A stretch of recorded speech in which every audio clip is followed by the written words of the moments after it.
சட்னி அரைக்க வாங்குற 15 ரூபாய் தேங்காயின் இளநீர் மார்க்கெட் மட்டும் 6600 கோடி ரூபாய்.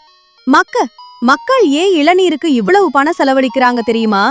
ஏன்னா இது வெறும் தண்ணீர் இல்ல, உடலை ஹைட்ரேட் ஆக வைக்கும், இழந்த எலக்ட்ரோலைட்ஸை திருப்பிக் கொடுக்கும், கோடிக்கால சோர்வை குறைக்கும், செரிமானத்திற்கு உதவும், கிட்னி ஹெல்த்தை ஆதரிக்கும், பிளட் பிரஷரை கட்டுப்படுத்த உதவலாம், நேச்சுரல் எனர்ஜி தரும், ஸ்கின் ஹெல்த்தை மேம்படுத்த உதவும், வெயிட் மேனேஜ்மெண்ட்டுக்கு சப்போர்ட் பண்ணும், நோய் எதிர்ப்பு சக்தியையும் ஆதரிக்கும்.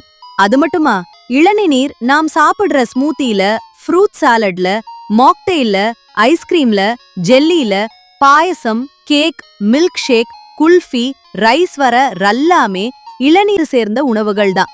தமிழ்நாட்டில் மட்டும் சுமார் 10 கோடி தென்னை மரங்கள் இருக்கலாம். ரோட்டோரம் நிக்கிற ஒரு இளநீர் வண்டிய பார்த்து சாதாரணம்னு நினைக்காதீங்க. அதுக்கு பின்னாடி ஆயிரக்கணக்கான கோடி ரூபாய் பொருளாதாரமும் லட்சக்கணக்கான விவசாயிகளின் வாழ்க்கையும் இருக்கு. அதனால்தான் தென்னை மரத்தை கற்பக விருட்சம்னு சொல்றாங்க.